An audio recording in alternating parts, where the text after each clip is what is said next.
नमस्कार, आप देख रहे हैं आज की खबर। मैं हूं प्रीति सिंह। अगले आधे घंटे में आपको रूबरू कराएंगे देश और दुनिया की तमाम अहम खबरों से। बुलेटिन की शुरुआत करेंगे हेडलाइंस के साथ। फाइल और फील्ड के बीच का समझें अंतर, प्रशासनिक अधिकारियों को प्रधानमंत्री नरेंद्र मोदी का संदेश। नई वैश्विक व्यवस्था में भारत की भूमिका बढ़ाने पर जोर। पंजाब की 16वीं विधानसभा का पहला सत्र, नवनिर्वाचित विधायकों ने ली सदस्य के रूप में शपथ। प्रोटेम स्पीकर इंदरबीर सिंह निज्जर ने दिलाई शपथ। यूरोप और एशिया में फिर बढ़े कोरोना के मामले, केंद्र सरकार का जीनोम सीक्वेंसिंग बढ़ाने और अलर्ट रहने का निर्देश। 12 से 14 साल की उम्र के 3 लाख से ज्यादा बच्चों को लगा टीका। होली से पहले शेयर बाजार में चमक, 1047 अंक चढ़ा सेंसेक्स। निफ्टी 17,285 के पार, रुपया 41 पैसे की बढ़त के साथ 75 रुपए 80 पैसे प्रति डॉलर। और होलिका दहन के साथ रंगों के त्योहार होली की शुरुआत, बुराई पर अच्छाई की जीत का पर्व। राष्ट्रपति, उपराष्ट्रपति और प्रधानमंत्री ने दी बधाई।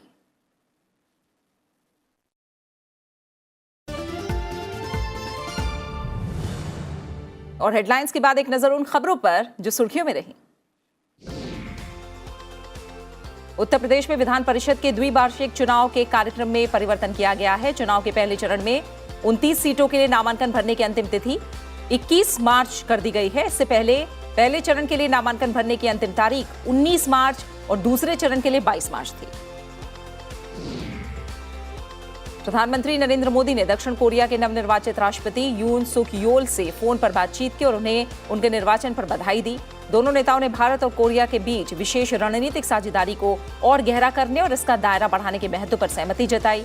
दोनों नेताओं ने अगले साल भारत और कोरिया के बीच कूटनीतिक संबंधों की स्थापना की 50वीं वर्षगांठ के मौके पर संयुक्त रूप से समारोहों के आयोजन की इच्छा जताई। रक्षा मंत्री राजनाथ सिंह ने बेंगलुरु में वैमानिकी विकास प्रतिष्ठान में एफसी कॉम्प्लेक्स का उद्घाटन किया। इस अवसर पर उनके साथ कर्नाटक के मुख्यमंत्री बसवराज बोम्मई भी मौजूद रहे। डीआरडीओ ने इस 7 मंजिला इमारत का निर्माण महज 45 दिनों में किया है। इसके उपयोग बेंगलुरु में 5वीं पीढ़ी के उन्नत मध्यम लड़ाकू विमान के स्वदेशी विकास के लिए अनुसंधान और विकास सुविधा के रूप में किया जाएगा। कॉम्प्लेक्स में डीआरडीओ द्वारा प्रपोज्ड एयरक्राफ्ट प्रोजेक्ट्स के एवियोनिक सिस्टम के डिजाइन, डेवलपमेंट और टेस्टिंग का कार्य भलीभांति हो सकेगा, ऐसा मेरा विश्वास है। और जैसा मुझे बतलाया गया है, इस फैसिलिटी में कम्बैट एयरक्राफ्ट के पायलट को ट्रेनिंग भी दी जाएगी और अपने लक्ष्य को प्राप्त करने के लिए ट्रेनिंग का कितना महत्व है, यह हमें भलीभांति मालूम है। भारत और श्रीलंका के बीच आवश्यक वस्तुओं की आपूर्ति के लिए $1 बिलियन अमेरिकी डॉलर की क्रेडिट लाइन पर हस्ताक्षर किए गए। विदेश मंत्री डॉक्टर एस जयशंकर, वित्त मंत्री निर्मला सीतारमण और श्रीलंका के वित्त मंत्री तुलसी राजपक्षे की मौजूदगी में इस समझौते पर हस्ताक्षर हुए। चीन में कोविड की स्थिति गंभीर बनी हुई है। 3,300 नए मामलों की पुष्टि हुई है। 13 शहरों में लॉकडाउन लगाया गया है, जिसके कारण लगभग 4 करोड़ लोग घरों में बंद हैं। कई शहरों में स्कूल और कॉलेज बंद कर दिए गए हैं। लॉकडाउन के कारण शिंजिन में औद्योगिक गतिविधियां प्रभावित हुई हैं। उत्तरी जापान के फुकुशिमा तट पर 7.4 तीव्रता का शक्तिशाली भूकंप आया है। अब तक 4 लोगों की मौत की खबर है और 90 से ज्यादा लोग जख्मी हुए हैं। फुकुशिमा और मियागी प्रांत के तटों पर सुनामी के लिए अपनी कम जोखिम वाली चेतावनी वापस ले ली गई है। अमेरिका के केंद्रीय बैंक फेडरल रिजर्व ने 2018 के बाद पहली बार ब्याज दरों में बढ़ोतरी की है। फेडरल रिजर्व ने ब्याज दर में 0.23% की वृद्धि की है। फेडरल ओपन मार्केट कमेटी की 2 दिन तक चली बैठक के बाद बैंक ने यह घोषणा की। दक्षिण पश्चिम हिंद महासागर के ऊपर बने कम दबाव के क्षेत्र के अगले सप्ताह की शुरुआत में एक चक्रवात में बदलने का अनुमान है। ऐसा पूर्वानुमान है कि बांग्लादेश और उससे सटे उत्तरी म्यांमार की ओर बढ़ सकता है। इससे अंडमान और निकोबार द्वीप समूह में भारी बारिश और तेज हवाएं चलने की संभावना है। खबरें विस्तार से। 21वीं सदी के जिस मुकाम पर आज भारत है, पूरी दुनिया की नजरें हम पर टिकी हुई हैं। प्रधानमंत्री नरेंद्र मोदी ने वीडियो कॉन्फ्रेंसिंग के जरिए लाल बहादुर शास्त्री राष्ट्रीय प्रशासन अकादमी में कॉमन फाउंडेशन कोर्स के समापन समारोह को संबोधित करते हुए ये बात कही। प्रधानमंत्री ने कहा कि कोरोना ने जो परिस्थितियां पैदा की हैं उसमें एक नया वर्ल्ड ऑर्डर उभर रहा है। इस नए वर्ल्ड ऑर्डर में भारत को अपनी भूमिका बढ़ानी है और तेज गति से अपना विकास भी करना है। प्रधानमंत्री ने कहा कि सभी को फाइलों और फील्ड का फर्क समझते हुए ही काम करना होगा। फाइलों में आपको असली बोध नहीं मिलेगा, बोध के लिए आपको फील्ड से जुड़े रहना होगा। मेरी ये बात आप जीवन भर याद रखिएगा कि फाइलों में जो आंकड़े होते हैं वो सिर्फ नंबर्स नहीं होते। हर एक आंकड़ा, हर एक नंबर एक जीवन होता है। उस जीवन के कुछ सपने होते हैं, उस जीवन की कुछ आकांक्षाएं होती हैं, उस जीवन के सामने कुछ कठिनाइयां होती हैं, चुनौतियां होती हैं। और इसलिए आपको नंबर के लिए नहीं, हर एक जीवन के लिए काम करना है। इस मौके पर प्रधानमंत्री ने वीडियो कॉन्फ्रेंसिंग के माध्यम से लाल बहादुर शास्त्री राष्ट्रीय प्रशासन अकादमी के नए खेल परिसर का उद्घाटन किया। उन्होंने लाल बहादुर शास्त्री राष्ट्रीय प्रशासन अकादमी का नवनिर्मित हैप्पी वैली आउटडोर कॉम्प्लेक्स राष्ट्र को समर्पित किया। केंद्रीय गृह मंत्री अमित शाह ने पड़ोसी देशों के साथ व्यापारिक और सांस्कृतिक संबंधों और लोगों के बीच आपसी संपर्क बढ़ाने की वकालत की है। भारतीय भूमि पत्तन प्राधिकरण के स्थापना दिवस पर आयोजित समारोह को संबोधित करते हुए उन्होंने कहा कि सुरक्षा चुनौतियों को ध्यान में रखते हुए व्यापारिक गलियारों के ढांचे को मजबूत किया जाना जरूरी है। उन्होंने कहा कि आजादी के बाद भूमि मार्गों पर जो हमारा ध्यान होना चाहिए था वो नहीं रहा। प्राधिकरण ने 10 साल में 75 साल की कमी को पूरा करने के लिए बहुत बड़ी यात्रा पूरी की है। 25 साल के अंदर ये जमीनी मार्गों से हमारे व्यापार का लक्ष्य क्या होगा। आप ऐसा कर पल्ला नहीं झाड़ सकते कि ये तो कॉमर्स मिनिस्ट्री को करना है। कॉमर्स मिनिस्ट्री को जरूर करना है, मगर हर्डल दूर करने का काम आपका है। काफी सारे हर्डल यहां पर भी बने हुए हैं, इसका हमने बारीकी से अध्ययन करना पड़ेगा। हमने ये तय करना पड़ेगा कि 25 साल के अंदर जो मैंने कहा जन से जन का संवाद, उसमें कितनी सुविधा हम निर्मित कर सकते हैं। देश की वस्तुओं का निर्यात चालू वित्त वर्ष में 14 मार्च तक 390 अरब डॉलर के आंकड़े पर पहुंच गया है। वाणिज्य और उद्योग मंत्री पीयूष गोयल ने यह जानकारी देते हुए कहा कि हम 2021-22 में 400 अरब डॉलर के निर्यात लक्ष्य को पार कर जाएंगे। उन्होंने कहा कि यह पहली बार हुआ है जबकि वाहन कलपुर्जा उद्योग ने 60 करोड़ डॉलर का व्यापार अधिशेष हासिल किया है। उन्होंने वाहन कंपनियों से स्थानीय उत्पाद खरीदने का आह्वान किया। वाहन कलपुर्जा उद्योग के कार्यक्रम को संबोधित करते हुए उन्होंने कहा कि भारत अब बंद और संरक्षणवादी रुख नहीं अपना सकता, हमें घरेलू बाजारों को खोलने की जरूरत है। उन्होंने वाहन उद्योग से शोध और विकास में अपना निवेश बढ़ाने को कहा। साथ ही उन्होंने वाहन उद्योग से कहा कि वो विशेष रूप से ई मोबिलिटी क्षेत्र में निवेश बढ़ाए।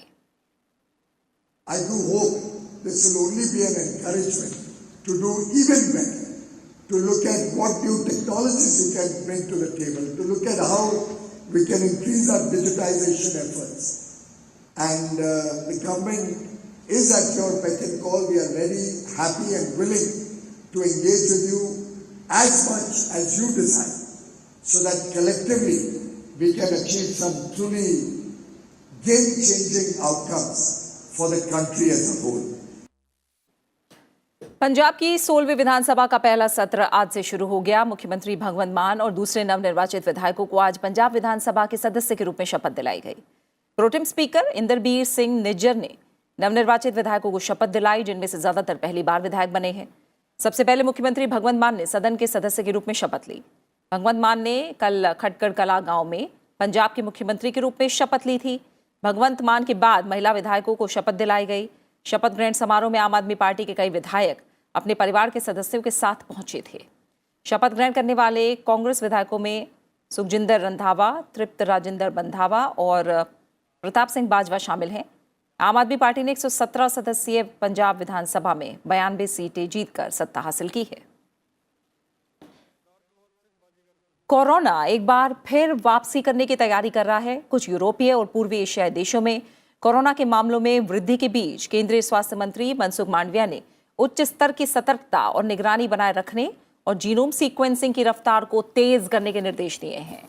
स्वास्थ्य मंत्री ने कोविड टीकाकरण की स्थिति के बारे में उच्च स्तरीय बैठक की अध्यक्षता करने के बाद यह निर्देश दिया। चीन, दक्षिण कोरिया, हांगकांग, वियतनाम, सिंगापुर और यूरोप के कुछ देशों में कोरोना संक्रमण में वृद्धि हो रही है। और इस बीच भारत में 12 से 14 वर्ष की आयु के 3 लाख से अधिक बच्चों ने कोविड-19 रोधी टीके की अपनी पहली खुराक ले ली है और इसी के साथ देश भर में अब तक टीके की 180.80 करोड़ से अधिक खुराकें दी जा चुकी हैं। इस आयु वर्ग को बायोलॉजिकल ई का कोर्बेवैक्स टीका दिया जा रहा है और इसकी 2 खुराकें 28 दिनों के अंतराल में दी जाएंगी। देश में 12 से 14 वर्ष के आयु वर्ग के लिए कोविड-19 रोधी टीकाकरण अभियान बुधवार को शुरू हुआ। देश में 1 मार्च 2021 तक 12 और 13 साल की आयु के 4.7 करोड़ बच्चे हैं। मैं कहना चाहूँगी कि आप लोग भी वैक्सीनेट हों जिससे कि हमारे बोर्ड एग्ज़ाम अच्छे से हो सकें और कोई भी प्रॉब्लम ना आए। आज हमें डोज लग गई है, अब हम सेफ फील कर रहे हैं और मैं चाहूँगी कि सभी लगाएं। पहले हम मतलब सेफ नहीं फील करते थे बट अब अच्छा लग रहा है, सिक्योर फील हो रहा है। को वैक्सीन लगवानी चाहिए। कोविड-19 रोधी टीके की 2.15 करोड़ से अधिक एहतियाती खुराकें स्वास्थ्य देखभाल कर्मियों और अग्रिम मोर्चे के कर्मियों और 60 साल से या उससे अधिक आयु के लोगों को दी गई। अब 60 साल और उससे अधिक आयु के लोगों को एहतियाती खुराक दी जा सकती है और कोविड रोधी टीके की दूसरी खुराक देने की तारीख से 9 महीने पूरे होने के आधार पर यह एहतियाती खुराक दी जाएगी। भारत ने टीके की 180 करोड़ से अधिक खुराकें दे दी हैं, जो अमेरिका से 3.2 गुना और फ्रांस से 12.7 गुना अधिक हैं। कोरोना वायरस के ओमाइक्रॉन स्वरूप से दुनिया भर में आए संक्रमण के मामले पिछली लहरों के मुकाबले 6 गुना अधिक हैं, लेकिन देश इसके प्रसार को रोकने में कामयाब रहा, जिससे अस्पतालों में कम संख्या में मरीज भर्ती हुए और पहले के मुकाबले कम मौतें हुई। केंद्रीय स्वास्थ्य मंत्रालय के मुताबिक 15 मार्च को खत्म हुए सप्ताह में औसतन 3,536 मामले आए। संक्रमण के वैश्विक मामलों में भारत का योगदान केवल 0.21% रहा। उसने कहा कि कई देशों में अब भी मामले बढ़ रहे हैं, जो पिछली लहरों के मुकाबले अधिक हैं। देश में तेजी से चल रहे टीकाकरण अभियान के साथ ही रोकथाम के प्रभावी उपायों और मामलों की जल्द पहचान किए जाने के कारण कोरोना वायरस की तीसरी लहर के दौरान अस्पतालों में कम मरीज भर्ती हुए और कम मौतें हुई। देश की कुल 90.8% आबादी को कोरोना वायरस रोधी टीके की पहली खुराक दे दी गई है और 65.4% को दूसरी खुराक दे दी गई है, जो जिंदगियों को बचाने में अहम साबित हुई है। और फिलहाल रुक रहे हैं एक छोटे से ब्रेक के लिए और ब्रेक के बाद तमाम और अहम खबरें।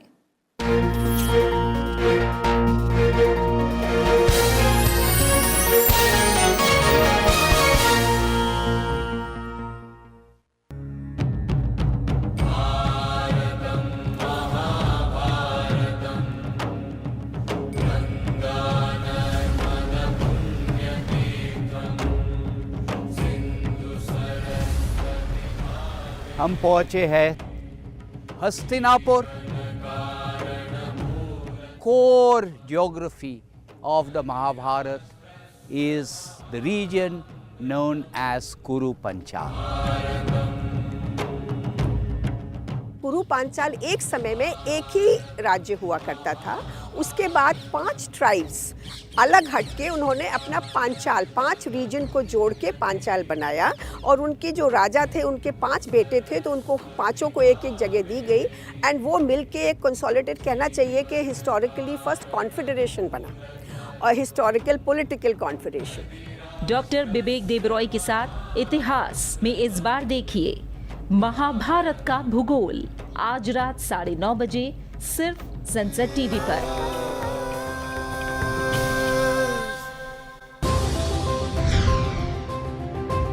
You, along with your delegation, witnessed proceedings of both houses of the Indian Parliament. How was the experience? The Lok Sabha, it was very fine for me. It's very disciplined. And then Modi was come, it was really loud, and the greetings were very expressive and emotional. And then it was very silent. And there was a great discussion, questions and answerings between the opposition and the governments and the ministers. It's the biggest democracy, and it's a rule model. What I can say, all the 3 visits that I have done so far to India, the people are very friendly. The hospitality is really nice, and it's always nice to be here, good food and nice people.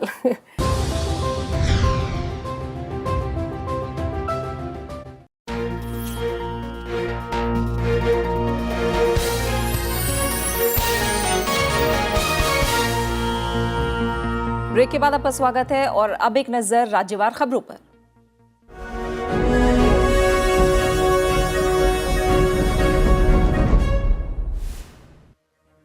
प्रधानमंत्री नरेंद्र मोदी शुक्रवार को मलयालम दैनिक मातृभूमि के शताब्दी वर्ष के अवसर पर साल भर आयोजित किए जाने वाले समारोह का उद्घाटन करेंगे। मातृभूमि के 15 संस्करण और 11 पत्र पत्रिकाएं हैं। इसके अलावा मातृभूमि बुक्स प्रभाग विस्तृत समसामयिक विषयों पर पुस्तकों का प्रकाशन करता है। केंद्रीय मंत्री आर.के. सिंह ने दिल्ली में भारतीय इलेक्ट्रिक और इलेक्ट्रॉनिक्स निर्माता द्वारा आयोजित इलेक्ट्रामा कार्यक्रम में कहा कि सरकार अपने ऊर्जा बदलाव लक्ष्यों को हासिल करने के लिए प्रतिबद्ध है और इसके लिए उद्योग के सभी वर्गों से समर्थन की जरूरत होगी। उत्तर प्रदेश में सरकार गठन को लेकर जारी कवायद के बीच बीजेपी की सहयोगी पार्टी अपना दल एस की अध्यक्ष अनुप्रिया पटेल ने दिल्ली में बीजेपी अध्यक्ष जेपी नड्डा से मुलाकात की। वहीं निषाद पार्टी के अध्यक्ष संजय निषाद ने भी उनसे शिष्टाचार भेंट की। इन नेताओं ने देश के सबसे बड़े सूबे में सरकार गठन के बारे में चर्चा की।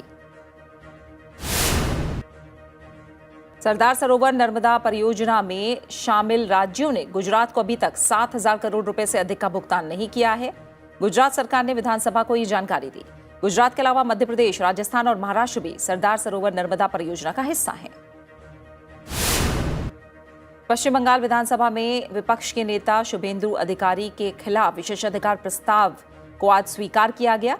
इसे विशेषाधिकार समिति के पास भेज दिया गया है। शुभेंदु अधिकारी ने सदन में उनके भाषण में खलल डालने के लिए बीजेपी के 4 बागी विधायकों को आयकर के छापों की कथित तौर पर धमकी दी थी।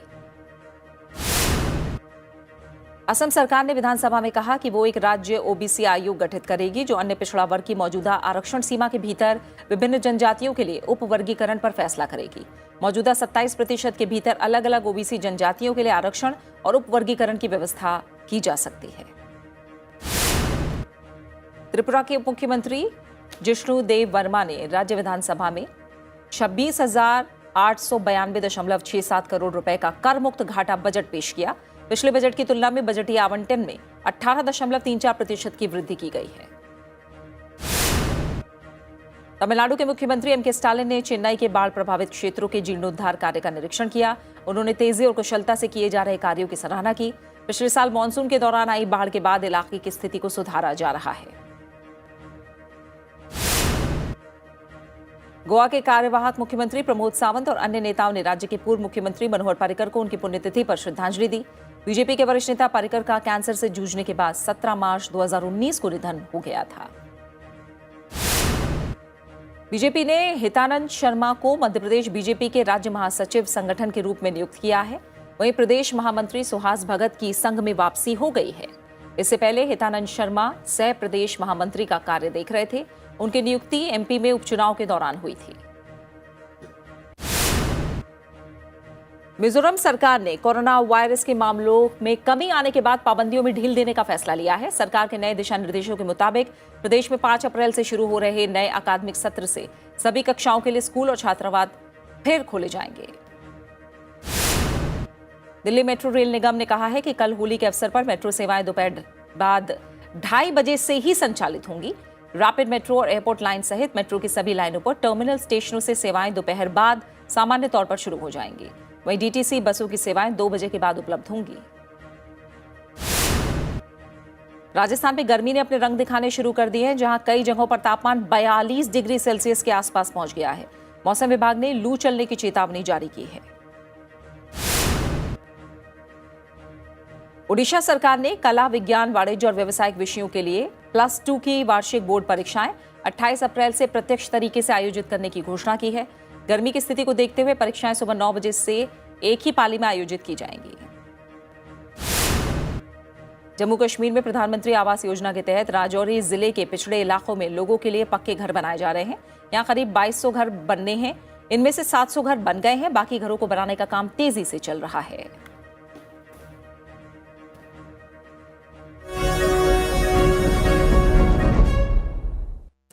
एक नजर कुछ और अहम खबरों पर। जापान के प्रधानमंत्री फुमियो किशिदा 2 दिवसीय दौरे पर भारत आएंगे। 19 और 20 मार्च को दिल्ली में होंगे। विदेश मंत्रालय ने इसकी जानकारी दी है। 19 मार्च को भारत जापान समिट का आयोजन होगा। प्रधानमंत्री नरेंद्र मोदी के निमंत्रण पर जापान के प्रधानमंत्री फुमियो किशिदा 14वें भारत जापान वार्षिक समिट के लिए 19 और 20 मार्च को दिल्ली का दौरा करेंगे। India and Japan have multifaceted cooperation within the ambit of their special strategic and global partnership. The summit will provide an opportunity for both sides to review and strengthen the bilateral cooperation in diverse areas, as well as exchange views on regional and global issues of mutual interest, so as to advance our partnership for peace, stability and prosperity in the Indo-Pacific region and beyond. वहीं 21 मार्च को Bharat Australia virtual summit होगी। प्रधानमंत्री नरेंद्र मोदी और Australia के प्रधानमंत्री Scott Morrison 21 मार्च को दूसरा Bharat Australia virtual summit भी करेंगे। The India-Australia Comprehensive Strategic Partnership has maintained the momentum of an upward trajectory, with both countries continuing to collaborate closely despite the COVID-19 pandemic in areas such as science and technology, cyber defense, critical and strategic minerals, water resources management, as well as public administration and governance.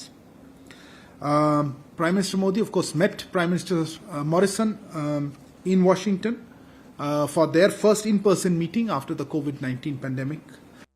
बात कुछ और अहम अंतर्राष्ट्रीय खबरों की करते हैं। America ने अंतर्राष्ट्रीय न्यायालय के उस आदेश का स्वागत किया है जिसमें उसने रूस को यूक्रेन में अपने सैन्य अभियानों को तुरंत रोकने को कहा है। अंतर्राष्ट्रीय न्यायालय के अध्यक्ष अमेरिकी न्यायाधीश जॉन ई डोनोंग्यू ने आईसीजे से कहा है कि रूसी संघ को 24 फरवरी को यूक्रेन के क्षेत्र में शुरू किए गए अपने सैन्य अभियानों को तुरंत रोकना चाहिए। अदालत के आदेश का 13 न्यायाधीशों ने समर्थन किया, जबकि 2 ने इसके खिलाफ मतदान किया। भारतीय न्यायाधीश दलवीर भंडारी ने रूस के खिलाफ मतदान किया था। खिलाफ मत देने वालों में रूस के उपराष्ट्रपति किरिल गोवोर्गियन और चीन के न्यायाधीश जू हानकिन शामिल हैं। यूक्रेन ने 2 हफ्ते पहले अंतर्राष्ट्रीय न्यायालय से हस्तक्षेप करने का आग्रह करते हुए दलील दी थी कि रूस ने यूक्रेन पर नरसंहार करने का झूठा आरोप लगाया और इसे मौजूदा आक्रमण के बहाने के रूप में इस्तेमाल करके नरसंहार रोकने संबंधी 1948 की एक संधि का उल्लंघन किया। अमेरिकी विदेश मंत्रालय के प्रवक्ता नेड प्राइस ने इसे एक महत्वपूर्ण फैसला करार देते हुए कहा कि आईसीजे ने रूस को अपनी सैन्य अभियान रोकने का स्पष्ट रूप से आदेश दिया है। और इस बीच यूक्रेन पर रूस के हमले से आम नागरिकों पर पड़ रहे इसके विनाशकारी असर के बीच अमेरिका के राष्ट्रपति जो बाइडेन ने अपने रूसी समकक्ष व्लादिमीर पुतिन को एक युद्ध अपराधी बताया। उन्होंने कहा कि अमेरिका, उसके सहयोगी और साझेदार प्रतिबंध लगाकर रूस की अर्थव्यवस्था को पंगु बना रहे हैं और उन प्रतिबंधों को और कड़ा किया जाएगा। जो बाइडेन ने राष्ट्रपति पुतिन से वार्ता करने की बात से इनकार किया। इससे पहले जो बाइडेन ने यूक्रेन के लिए 80 करोड़ डॉलर की अतिरिक्त सहायता राशि की घोषणा की और इसी के साथ अमेरिका ने 1 सप्ताह से कम समय में यूक्रेन को $1 अरब की मदद की घोषणा की है। वहीं यूक्रेन पर रूस के बढ़ते हमलों के बीच राजनयिक 2015 में हुए ईरान परमाणु समझौते को बचाने की कोशिश कर रहे हैं। वियना में 11 महीने से वार्ता जारी है। अमेरिकी अधिकारियों और दूसरों का कहना है कि केवल कुछ मामलों को सुलझाया जाना बाकी है। ईरान और अमेरिका समझौते संबंधी अंतिम फैसले पर पहुंचने को लेकर एक दूसरे को जिम्मेदार ठहरा रहे हैं, जिसके कारण समझौता लटका हुआ है। जबकि सभी संबंधित पक्षों का कहना है कि ये एक आवश्यक मामला है और इसे जल्द से जल्द सुलझाए जाने की आवश्यकता है। इस बीच जर्मनी के विदेश मंत्रालय के प्रवक्ता ने बर्लिन में कहा कि अंतिम पाठ का मसौदा तैयार करने का काम पूरा हो गया है और राजधानियों में अब जरूरी राजनीतिक फैसले किए जाने की आवश्यकता है। वहीं ईरान ने अमेरिका और अन्य विश्व शक्तियों के साथ 2015 में एक समझौता किया था, जिसके तहत उसने अपना परमाणु कार्यक्रम सीमित किया था। लेकिन 2018 में अमेरिका के तत्कालीन राष्ट्रपति डोनाल्ड ट्रंप ने अमेरिका को इस समझौते से अलग कर लिया था और ईरान ने भी समझौते के तहत निर्धारित शर्तों का उल्लंघन किया और यूरेनियम का संवर्धन बढ़ाया। बात शेयर मार्केट की करेंगे। अमेरिकी फेडरल रिजर्व के ब्याज दर बढ़ाए जाने के बावजूद बाजार में तेजी आई। वैश्विक शेयर बाजारों में मजबूत रुख के बीच बीएसई सेंसेक्स 1000 अंक से अधिक चढ़कर 57,000 अंक के पार निकल गया। बीएसई सेंसेक्स 1047.28 अंक यानी 1.84% उछलकर 57,863.93 अंक पर बंद हुआ। इसी तरह एक्सचेंज का निफ्टी 311.70 अंक यानी करीब 1.84% चढ़कर 17,287.05 अंक पर बंद हुआ। शेयर बाजार में तेजी और डॉलर के कमजोर होने से अंतर बैंक विदेशी मुद्रा विनिमय बाजार में अमेरिकी मुद्रा के मुकाबले रुपया 41 पैसे की बढ़त के साथ 75 रुपए 80 पैसे प्रति डॉलर पर बंद हुआ। रंगों का त्योहार होली कल पूरे देश में मनाई जाएगी और ये पर्व बुराई पर अच्छाई की जीत और बसंत के आगमन के महत्व को दर्शाता है। इस दिन लोग एक दूसरे पर रंग लगाते हैं, रंग भरे गुब्बारे फेंकते हैं और मिठाइयां खिलाते हैं। रंगों के त्योहार होली की शुरुआत आज पूरे देश में होलिका दहन के साथ हो गई है और आज होलिका दहन किया जा रहा है। राष्ट्रपति, उपराष्ट्रपति, प्रधानमंत्री और लोकसभा अध्यक्ष ने इस मौके पर देशवासियों को बधाई दी है। और इसी के साथ फिलहाल इस बुलेटिन में इतना ही। देश में होली और ब्रज में होरा, यानी ब्रज की होली अपने आप में अनूठी है। चलते चलते आपको छोड़ जाते हैं ब्रज के रंग में और इसकी परंपराओं में रंगों से सराबोर होली के अनूठे दृश्यों के साथ। आप देखिए इसकी झलक। सनसद टीवी की तरफ से आप सभी दर्शकों को होली की शुभकामनाएं। मुझे दीजिए इजाजत। नमस्कार।